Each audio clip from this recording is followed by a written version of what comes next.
Bapak Teten Mas Duki, Ibu Siti Nurbaya, Bapak Erick Thohir adalah contoh beberapa nama Menteri. menteri.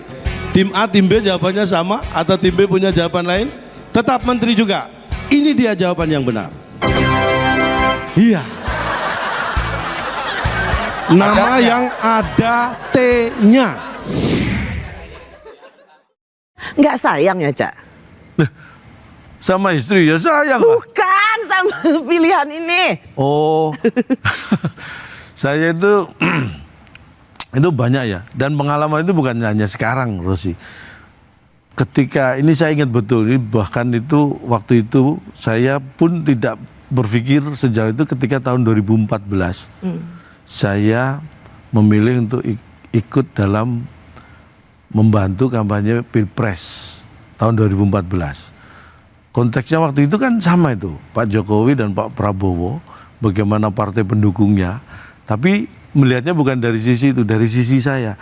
Tahun itu saya pada posisi ketika karir saya di dunia entertain melawak ini lumayan tuh lagi naik-naiknya. Kemudian tahun 2014 itu saya mendukung Pak Jokowi dalam kontestasi Pilpres. Itu teman-teman saya yang tahu persis perjuangan saya merintis karir ini, itu malah mereka sport jantung deg-degan, menyayangkan keputusan saya. Karena pertimbangan mereka mungkin waktu itu, ya kalau menang, kalau kalah, kamu sudah mulai enak, kamu terjun walaupun bukan secara praktis, tapi kamu membantu. Kalau kalah, wah bisa berantakan. Padahal mereka lagi benar-benar bisa dibilang menuju puncak ya? menuju ya bukan belum puncak ya, saya nggak merasa, saya karena tidak punya target puncak untuk karir saya, tapi saya ya ini grafiknya lagi naik-naiknya. Jadi yang tahu persis perjuangan saya itu waktu itu menyayangkan dan mereka deg-degan khawatir, tapi begitu akhirnya menang ya itu hal yang saya sendiri juga nggak tahu waktu itu, bahwa saya yakin 2014 pasti akan menang juga saya nggak tahu, tapi bahwa akhirnya seperti itu banyak yang menyayangkan. Nah, itu kan pertaruhan yang 2014 itu titik kritisnya sebenarnya buat saya itu sangat tinggi. Tapi kalau sekarang kan secara karir buat saya pada posisi yang ya apalagi sih yang harus saya kejar, ya, cari gitu kan. Hanya kalau sudah masuk ke dalam pilihan-pilihan politik ya, Cak Lontong, apa Cak Lontong nggak merasa sayang yang harusnya Cak Lontong itu milik semua, tapi kemudian Cak Lontong dianggap partisan? Itu kan ya begini ya, ketika kita punya pilihan, ketika kita punya prinsip, itu pertanyaan itu kan sebenarnya apakah seorang pelawak, seorang penghibur itu tidak punya hak politik sebagai warga negara? Kan tetap punya. Memang resikonya seperti itu, tapi buat saya itu sebenarnya bukan resiko. Itulah yang melengkapi saya sebagai seorang komedian dan warga negara. Cak Lontong tadi mengatakan, yang mana saya appreciate banget, tetap punya hak politik, tapi kan itu juga bisa diartikulasikan di panggung-panggung, di mana melawak adalah bagian dari kritik sosial tanpa harus menceburkan diri dalam kelompok politik tertentu. Nah, kenapa nggak memilih jalan yang bisa dibilang relatif lebih aman? Job lancar, tidak ada fans yang berkurang. Kenapa bukan pilihan itu yang diambil, Cak? Saya itu sadar betul posisi saya. Saya punya temen yang dia itu karena temen deket dia tahu betul. Cowok cewek?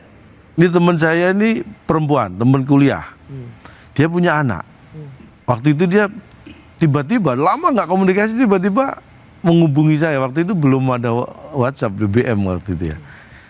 Dia habis nganter anaknya yang waktu itu SMP, nonton sebuah pertunjukan show stand up komedian, muda keren gitu, rame itu SMP SMA lah, itu ya anggap aja ribuan di gedung itu nonton.